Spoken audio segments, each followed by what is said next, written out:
अब हम लोग एक ऐसा एग्जाम्पल करते हैं जिसमें पार्टिकल का जो स्पीड है वो कांस्टेंट है लेकिन डायरेक्शन चेंज हो रहा है। कैसे? आप देखेंगे कि हमने एक ट्रायंगल बनाया है। इस ट्रायंगल के ऊपर 3 पार्टिकल दिखाए हैं, है ना। ये 3 पार्टिकल्स हैं और तीनों इक्वल स्पीड से चल रहे हैं, लेकिन कुछ इस तरह से चल रहे हैं कि एक पार्टिकल हमेशा दूसरे को अप्रोच कर रहा है। ठीक है, जो है आप देखेंगे कि एक ही सेंस में चल रहा है। जैसे ये पार्टिकल हो गया वर्टेक्स पर, ये अपने राइट साइड वाले को अप्रोच कर रहा है ना।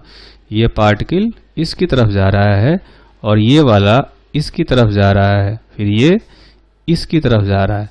तो ये हमेशा इस तरह से चलते हैं कि अपने बगल वाले एडजेसेंट पार्टिकल की तरफ ही ये अप्रोच कर रहे हैं। ठीक है, all 3 particles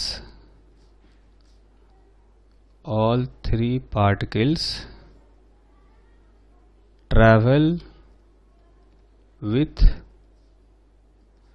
equal speed such that each particle is always moving towards its adjacent particle. Find the time after which all 3 particles will collide. All 3 particles will collide. ठीक है, तो आप यहाँ पर देखें कि चूंकि तीनों इक्वल स्पीड से चल रहे हैं और एक दूसरे की तरफ मूव करके चल रहे हैं, मतलब उसके तरफ अप्रोच कर रहे हैं, तो ऐसा होगा कि इनकी जो वेलोसिटी है उसका डायरेक्शन कांस्टेंट नहीं रहेगा। जैसे मान लें कि 1 सेकेंड में ये वाला पार्टिकल यहाँ पहुँच गया, ये वाला भी उतना ही डिस्टेंस ट्रेवल किया होगा 1 सेकेंड में, और ये वाला भी उतना ही ट्रेवल किया होगा। अब ये जो है ये उसकी तरफ मूव करके चलेगा, ये उसकी तरफ चलेगा और फिर ये इसकी तरफ चलेगा, है ना। हमेशा अपने एडजेसेंट पार्टिकल की तरफ इनको चलना है। ठीक, 1 सेकेंड में फिर से ये इक्वल डिस्टेंस ट्रेवल करेंगे क्योंकि तीनों का स्पीड इक्वल है। ठीक, अगली बार क्या होगा कि ये जो है वो इधर चल रहा होगा, ये वाला इधर चल रहा होगा और ये वाला इधर चल रहा होगा। ठीक, फिर इक्वल टाइम में इक्वल डिस्टेंस ट्रेवल करेंगे, तो ये यहाँ पहुँचेगा, ये यहाँ पहुँचेगा। ठीक है, इस तरह से ये घूमते हुए सेंट्रॉयड पर जा कर के यहाँ पर कोलाइड कर जाएंगे। ठीक है, लेकिन किसी भी इंस्टेंट पर आप देखेंगे कि हमेशा एक इक्विलैटरल ट्रायंगल पर रहेंगे। अभी जो जिस ट्रायंगल पर हैं उस ट्रायंगल का साइड का लेंथ है a, ऐसा मान लेते हैं, है ना। ये सपोज क्वेश्चन में दिया हुआ है। अब किसी भी इंस्टेंट पर जैसे हम बात करें कि जब पार्टिकल यहाँ पर है तो इनको मिलाएंगे तो ये भी एक इक्विलैटरल ट्रायंगल बनेगा। ठीक, कुछ देर बाद ये यहाँ पहुँच गया, ये यहाँ पहुँच गया और ये यहाँ पहुँच गया। इनको भी अगर मिलाया जाए तो एक इक्विलैटरल ट्रायंगल बनेगा। थोड़ी देर बाद ये यहाँ पहुँच गया, ये ऐसे, ये ऐसे, तो ये इक्विलैटरल ट्रायंगल बनेगा। हर इंस्टेंट पर एक इक्विलैटरल ट्रायंगल पर रहेंगे तीनों पार्टिकल। ठीक, तो इनका अगर वेलोसिटी ऑफ अप्रोच पता हो तो हम बता सकते हैं कि कितने देर बाद ये जो है एक दूसरे से टकरा जाएंगे। ठीक, तो वेलोसिटी ऑफ अप्रोच निकालने के लिए हम लोग कोई भी 2 पार्टिकल को चुन लेते हैं। जैसे अगर मैं बात करूं, एक पार्टिकल ये ले लेते हैं और दूसरा पार्टिकल बी ले लेते हैं।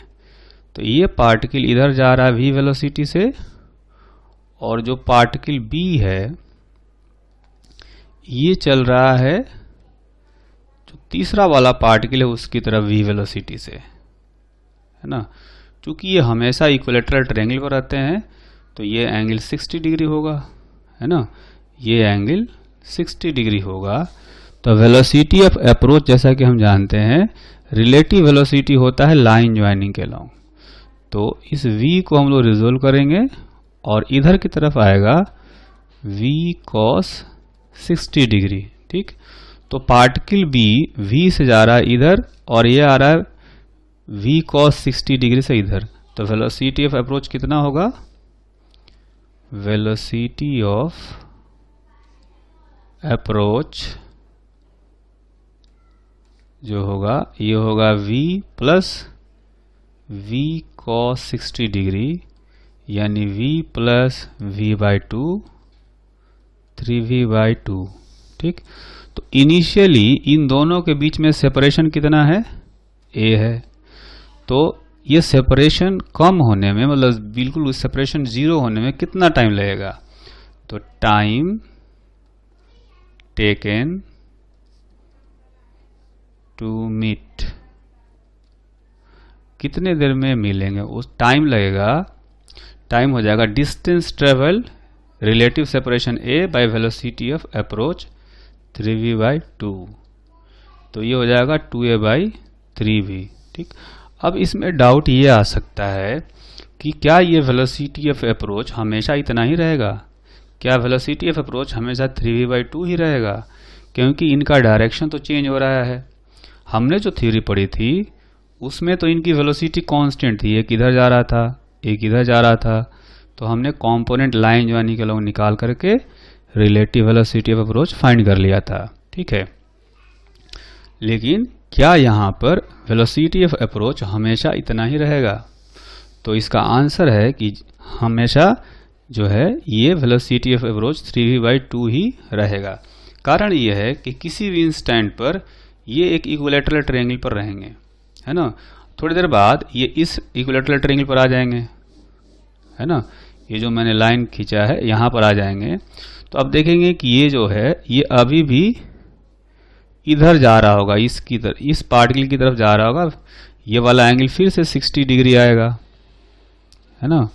यूं कहें ये वाला एंगल फिर से 60 डिग्री होगा, ये वाला पार्टिकल फिर से v से जा रहा होगा इधर, तो ये v से जाएगा और इसकी जो वेलोसिटी है वो v इधर होगी, इसका कंपोनेंट इधर आएगा v cos 60, तो v प्लस v cos 60 फिर से 3v/2 होगा, है ना।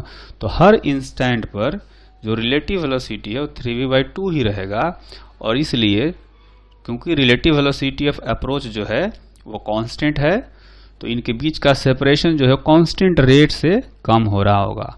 तो टोटल सेपरेशन था a और रिलेटिव वेलोसिटी अप्रोच था 3v/2, तो इतनी देर में, यानी इतनी देर में 2a/3v टाइम में ये सेपरेशन जो है वो 0 हो जाएगा, यानी कि ये दोनों पार्टिकल a और b यहाँ पर मिलेंगे।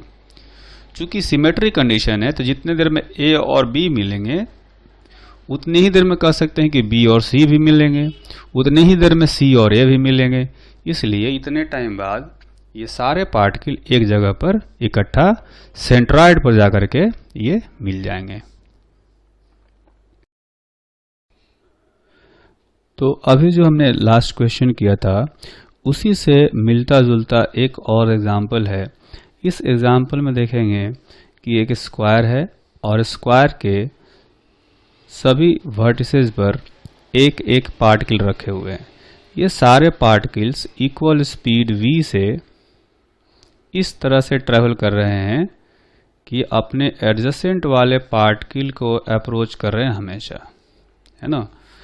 तो जैसा कि पिछले क्वेश्चन में हमने देखा था कि ये सारे जो है कहीं जा करके स्क्वायर के सेंटर पर ये जा करके मिलेंगे, है ना, ऐसे जा करके सेंटर पर मिल जाएंगे। अगर स्क्वायर का साइड A दिया हुआ है तो हमें बताना है कि कितनी देर बाद ये मिलेंगे, है ना। तो इसमें क्या करना है कि पहले वेलोसिटी ऑफ अप्रोच निकालना है। वेलोसिटी ऑफ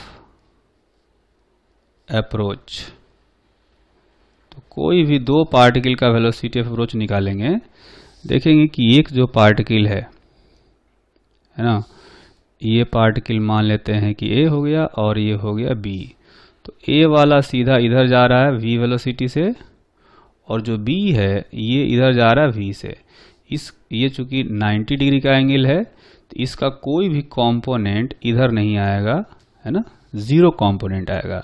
तो कह सकते हैं कि वेलोसिटी ऑफ अप्रोच जो हुआ वो हो गया v plus v cos 90 degree, जो कि v हो जाएगा, ये वाला कंपोनेंट जीरो हो गया, है ना। तो जो टाइम लगेगा वो हो जाएगा इनका initial separation a divided by velocity of approach v। इतने देर बाद ये टकराएंगे, ठीक। वैसा ही एक जनरल क्वेश्चन है कि ये कोई रेगुलर पॉलीगन है ना, रेगुलर, इसको इधर लिखते हैं रेगुलर पॉलीगन, रेगुलर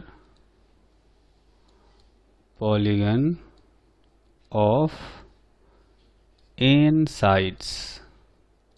अगर n साइड्स हैं तो इसका जो सेंटर है, सेंटर पर जो एंगल बन रहा होगा ये हर वर्टिसेस से मिला देते हैं, ठीक है, इस तरह से।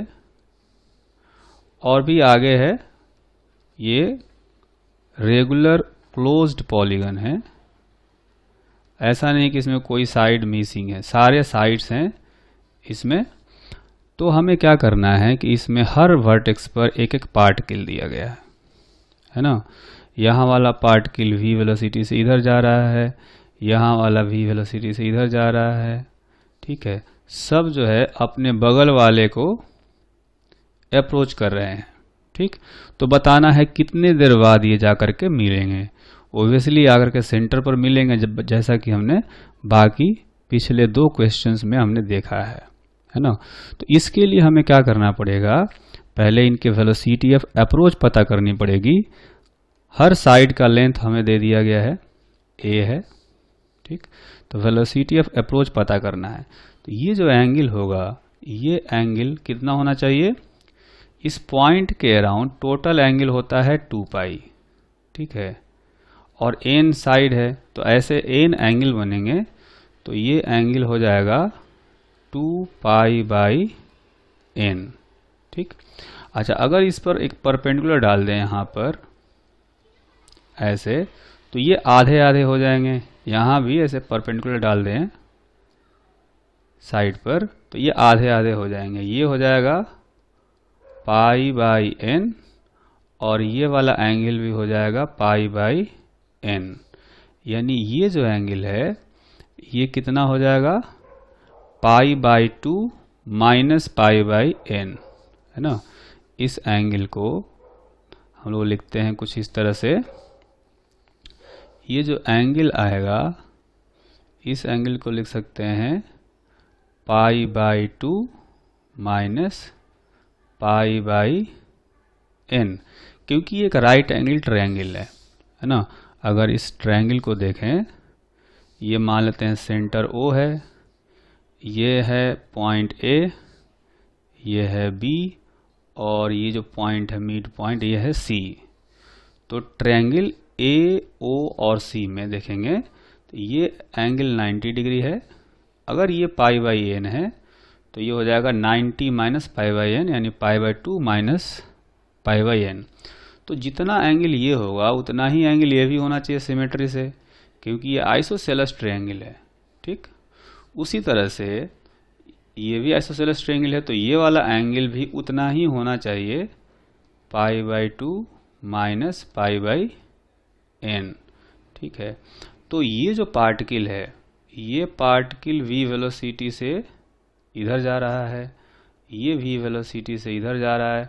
अगर इस लाइन को हम लोग सीधा ड्रॉ करें ऐसे, तो ये वाला एंगल कितना होगा, मान लेते हैं ये अल्फा है, तो इस अल्फा का वैल्यू निकालना हो तो आप देखेंगे कि ये तीनों एंगल ऐड करने से ये वाला एंगल, ये वाला एंगल और ये अल्फा तीनों ऐड करने पर पाई होना चाहिए, pi by 2 minus pi by n। ये वाला एंगल हो गया, उतना ही एंगल ये भी है तो 2 बार इसको ऐड करें या 2 से मल्टीप्लाई कर दें प्लस अल्फा, ये सारा मिल करके पाई होना चाहिए। ठीक, तो अल्फा का जो वैल्यू आएगा वो आप देखेंगे कि इसमें से ये कैंसिल हो गया, ये हो जाएगा 2 पाई बाई n, है ना। ये वाला टर्म और ये वाला टर्म कैंसिल हो जाएगा। ठीक, तो अल्फा का वैल्यू हो गया 2 पाई बाई n। ठीक, अब हम लोग 2 पॉइंट्स को देखते हैं।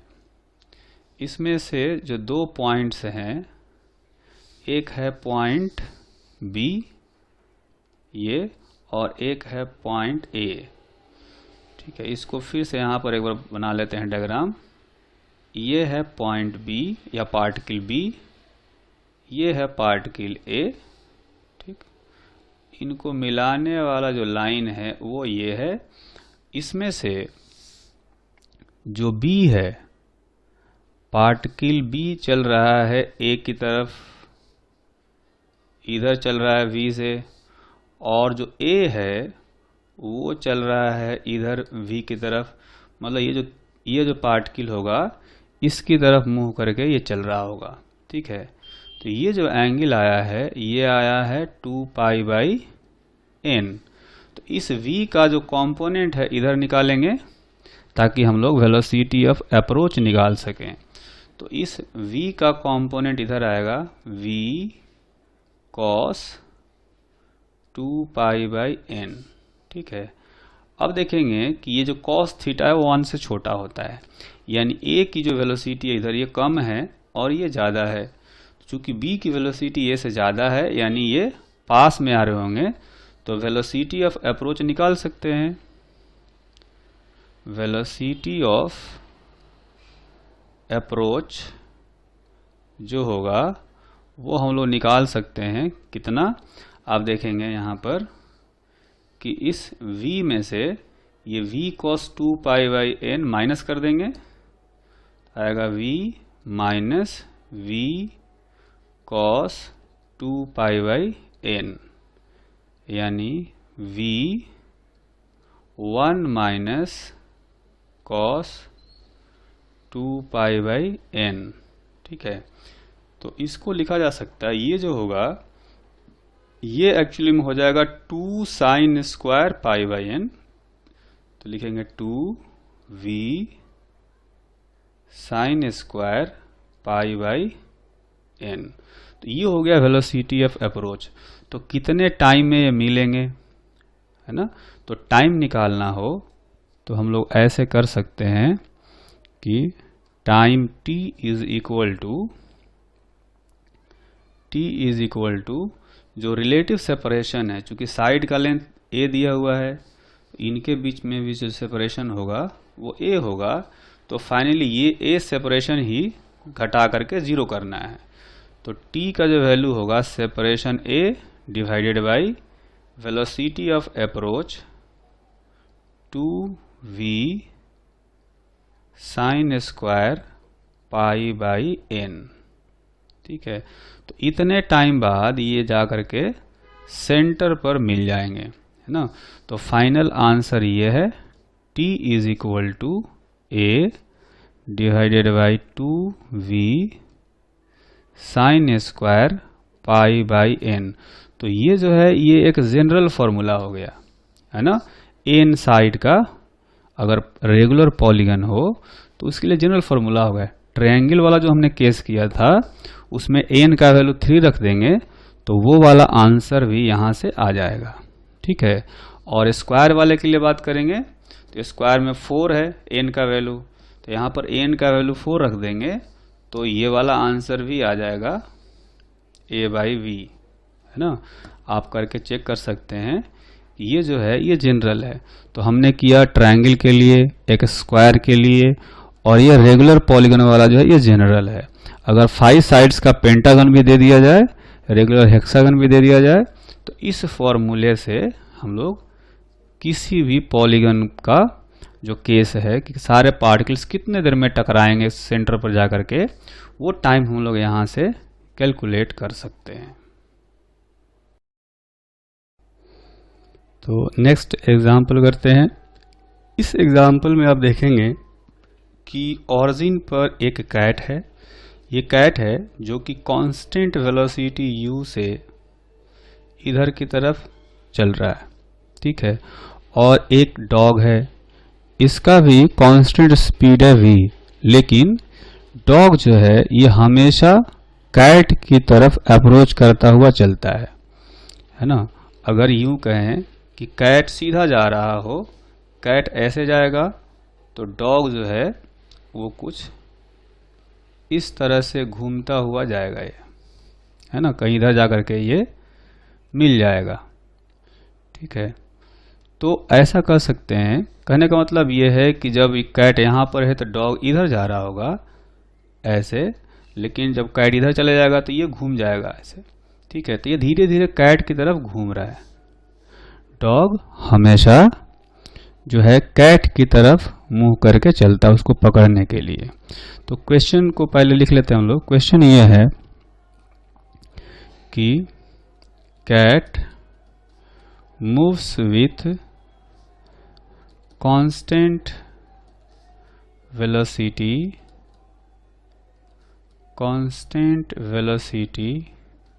u along x एक्सिस, है ना। ये x एक्सिस है तो ये हमेशा x डायरेक्शन में चलता है। while dog has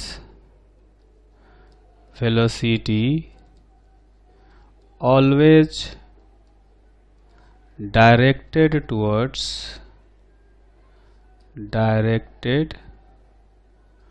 towards cat. If speed of dog is constant and it is v, then find after how much time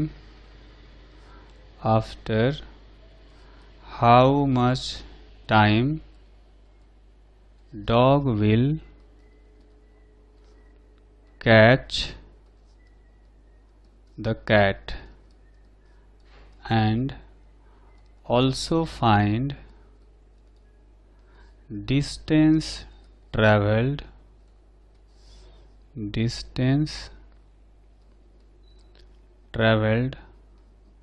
by cat and dog, ठीक है। तो ऐसा करते हैं, ये जो सेपरेशन है कैट और डॉग के बीच का, ये इनिशियल सेपरेशन हमें दिया हुआ है, ठीक है। ये इनिशियल सेपरेशन दिया हुआ है। किसी इंस्टेंट पर ऐसा मान लेते हैं कि जो कैट है वो यहाँ है, कैट यहाँ पर है और डॉग जो है वो कहीं यहाँ पर है। तो डॉग की जो वेलोसिटी होगी, डॉग की वेलोसिटी लाइन ज्वाइनिंग के अलॉन्ग होगी हमेशा। डॉग यहाँ पर है और कैट यहाँ पर है, ठीक। ये एंगल मान लेते हैं कि अभी अल्फा है। तो जो डॉग की वेलोसिटी है, डॉग की वेलोसिटी हमेशा कैट की तरफ है और ये v के इक्वल है। कैट की वेलोसिटी हमेशा u है और ये x डायरेक्शन में है, ठीक। तो अगर x एक्सिस के पैरेलल एक लाइन ड्रॉ करें, चूंकि ये एंगल अल्फा है तो ये वाला एंगल भी अल्फा होगा, ठीक है। तो ऐसा कर सकते हैं कि इस वेलोसिटी v का, इसका कंपोनेंट इधर आएगा v cos अल्फा, और जो कैट का वेलोसिटी है u, इसका कंपोनेंट लाइन ज्वाइनिंग के लॉन्ग आएगा u cos अल्फा। तो अगर डॉग और कैट के बीच में वेलोसिटी ऑफ अप्रोच निकालना हो तो देखेंगे कि डॉग v वेलोसिटी से जा रहा है और कैट का लाइन ज्वाइनिंग के लॉन्ग वेलोसिटी है u cos अल्फा, है ना। तो वेलोसिटी ऑफ अप्रोच हम लोग लिख सकते हैं, वेलोसिटी ऑफ अप्रोच जो आएगा वो आएगा v minus you cos alpha. ठीक, और ये ये अल्फा चूंकि वेरी कर रहा होगा, अल्फा वेरिएबल है, इसलिए वेलोसिटी ऑफ अप्रोच भी वेरिएबल होगा। ठीक, डिस्टेंस जो ट्रेवल करना है इनके बीच का इनिशियल सेपरेशन है l, तो टोटल डिस्टेंस l ही ट्रेवल करना है। ठीक है, तो हम लोग ये कह सकते हैं कि distance l is equal to velocity of approach into dt, और dt क्या है, इसको इंडिकेट करेंगे 0 से t तक। यहाँ पर t क्या है, let t is the time when dog catches the cat. कहने का मतलब कि इतने टाइम बाद डॉग जो है वो कैट को कैच कर लेगा। ठीक, तो वेलोसिटी ऑफ अप्रोच का जो वैल्यू हमने फाइंड किया है v minus you cos alpha, इसको यहाँ पर रखते हैं v minus you cos alpha into D T 0 to t। अगर इनको सेपरेट करेंगे तो ये आएगा v D T minus you cos alpha D T. अब ध्यान रखेंगे इसमें v और u कांस्टेंट है, लेकिन अल्फा जो है वो वेरिएबल है, t वेरिएबल होता है। ठीक, तो एक तो ये आ गया इक्वेशन। एक और इक्वेशन लिख सकते हैं कि x एक्सिस के पैरेलल, अगर मान लेते हैं कि यहाँ पर जाकर के मिल रहे हैं दोनों, तो जितना कैट चलेगा इधर कैट चलेगा u इंटू टी, क्योंकि टाइम लिया है t और स्पीड कांस्टेंट है u, तो कैट तो इतना चलेगा, डॉग भी कुल मिला करके उतना ही चलना चाहिए इधर, तभी जाकर के मिलेगा। तो कैट का डिस्टेंस ट्रेवल x एक्सिस के अलोंग ut, और डॉग का जो है उसको हम लिखेंगे v cos alpha into D T. आप देखेंगे कि डॉग की जो वेलोसिटी है इधर वो v cos अल्फा है, जो कि वेरिएबल होगा क्योंकि अल्फा वेरी कर रहा है ना। तो जो भी हो, लेकिन v cos अल्फा वेलोसिटी है तो उसको इंटीग्रेट करना पड़ेगा, v dt से निकल जाएगा, इसको t टाइम तक इंटीग्रेट करेंगे। ठीक है, तो इसमें से अगर हम लोग निकालना चाहें u t बाई v, तो ये हो जाएगा integration of cos alpha into D T 0 to t। ठीक है, तो आप देखेंगे कि जो इक्वेशन सबसे ऊपर वाला इक्वेशन था l इज इक्वल टू, उस इक्वेशन को अगर यहाँ से देखें तो इसमें से v कांस्टेंट है, dt का इंटीग्रेशन होगा t, लिमिट रखेंगे 0 से t, तो ये हो जाएगा vt माइनस u, और इसमें से ये जो टर्म है, ये जो इंटीग्रेशन वाला पार्ट है, इसमें से इस पार्ट का वैल्यू हम लोग यहाँ से रख सकते हैं। एग्जैक्टली यही वाला क्वांटिटी यहाँ पर है, cos अल्फा डी टी का इंटीग्रेशन 0 से t, तो इसकी वैल्यू हम लोग u t बाई v रख सकते हैं। तो यहाँ पर देखिए एक तो u है जो कि इस बाउंड्री के बाहर है, u लिख दिया पहले, इनटू जो बाउंड्री के अंदर वाला क्वांटिटी है वो ये क्वांटिटी है और इसकी वैल्यू इतनी है, तो यहाँ पर रखते हैं u t बाई v। तो यहाँ से अब देखेंगे कि इसमें से हम लोग t कॉमन ले सकते हैं और v एलसीएम ले लेंगे, तो यह आएगा v square minus u square. So t is equal to v into L divided by v square minus u square. ठीक है, तो इतने टाइम बाद डॉग जो है वो कैट को कैच कर लेगा। ठीक है, तो ये तो टाइम आ गया। इसके बाद पूछा गया है कि दोनों डिस्टेंस कितना ट्रेवल करेंगे। तो डिस्टेंस ट्रेवल निकालना हो तो वो बहुत ही इजी है, क्योंकि इसमें कहा गया है कि दोनों का स्पीड कांस्टेंट है। है ना। इसका स्पीड u भी कांस्टेंट है, इसका स्पीड v भी कांस्टेंट है, तो जस्ट स्पीड इनटू ये वाला टाइम, इस टाइम से मल्टीप्लाई कर देंगे तो दोनों का डिस्टेंस ट्रेवल निकल जाएगा, है ना। तो लिख सकते हैं यहाँ पर distance travelled by cat is equal to u into T. T का वैल्यू जो अभी हमने कैलकुलेट किया हुआ है L V V square minus U square, है ना। तो ये हो गया U L V by V square minus U square, और distance travelled by dog is equal to v into T, है ना। क्योंकि इसका स्पीड v कांस्टेंट है, तो v और t का जो वैल्यू हमने कैलकुलेट किया है वो आया है L V by V square minus U square, है ना। तो ये रख देंगे तो हो गया L V square by V square minus U square, है ना। ये हो गया डिस्टेंस ट्रेवल्ड बाई डॉग। तो इस तरह से हमने डिस्टेंस भी निकाल लिया और कितने देर में डॉग कैच करेगा ये भी हमने कैलकुलेट कर लिया।